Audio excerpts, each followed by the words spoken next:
My name is Chris Murphy, and I'm running for the Bennington School District School Board. I'm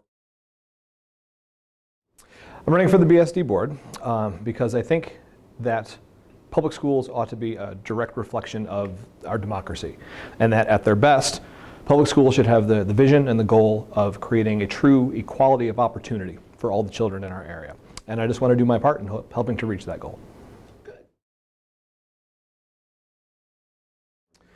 Sure.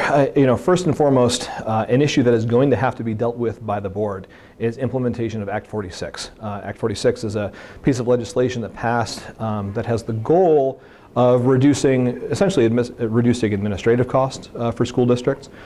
We're in an unusual situation in that even though we have a number of different school districts in our county, all of them are overseen by one central office, one administrative staff, one superintendent, one bus service, one food service, and so on. And so in a lot of ways, I believe that our system has already reached the goals of Act 46, many of them at any rate.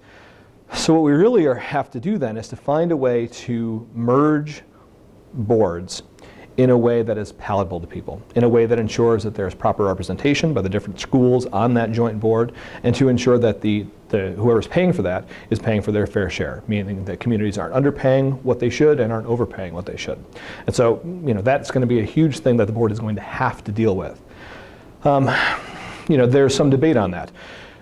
If we can't find a scenario that is palatable to the members of the joint boards, we have to ask ourselves the question, are we willing to kind of come to a decision that doesn't feel great and just swallow a pill we don't really want to swallow, if it means that we can define what that pill is? Or do we decide not to do anything and let the Agency of Education come down and tell us what we will be doing? Which might sort of absolve us of any sort of responsibility, but still then we're giving up total control over what is going to be happening. So there are a lot of elements to this implementation of Act 46 that are going to have to be dealt with. And if I can play a part in helping to come to a decision, I'd like to be able to do that. Well, this was not something that was an issue when I decided to run.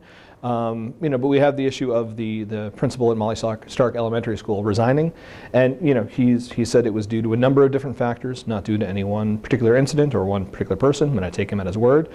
But from all signs, Dr. Mujitz has done a tremendous job at the school, at Molly Stark. And if we can convince Dr. Mujitz to stay on and continue with that great work that he and the faculty at Molly Stark are doing, then fantastic. If not, what we're going to have to do is find a new principal. As it is, the board is going to have to replace the principal of Bennington Elementary School, and as I understand, that has been a process in and of itself. So to have to do that, to have to find two principals at the same time is going to be challenging. And to find someone to replace Dr. Mujitz is going to be pretty challenging in and of itself.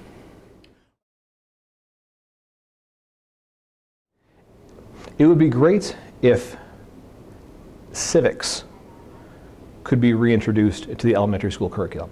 I think, part of what we're seeing, I think we've certainly seen it play out in the most recent presidential election cycle, is that lots of folks seem to have a pretty dim understanding of truly what the different parts of the government do, what that process is like, what the branches of government are designed to accomplish, what authority they have, what authority they don't have.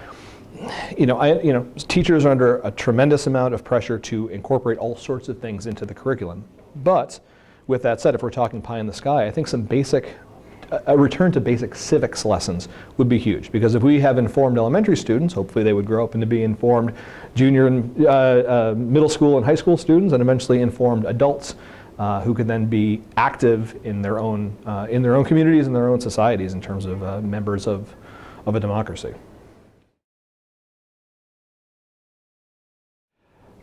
The one thing that everyone needs to know about me with regard to my run for the Bennington School District School Board is that I truly believe that every member of a community is a stakeholder in a school. Because whether or not you have school-age children in the school, our community does better when we have informed students, when we have educated students. If we have good schools with highly achieving students, that will potentially bring in more businesses, more employers into the community. It makes people proud to be in Bennington. It makes people proud to stay in Bennington. One of the factors of deciding where you're going to raise your family are the schools. What are the school system? What is the school system like? So Whether or not you have a kid in school or will have a kid in school, simply by being a Benningtonian, you're a stakeholder in this. And that you should have a voice in not only what the school boards do, but they should be present in the schools themselves. They should have a voice at the table. And so really, a large part of what I hope to be able to accomplish if I'm elected for the board is increasing the amount of community involvement. Not just from parents, not just from teachers, but community members as well.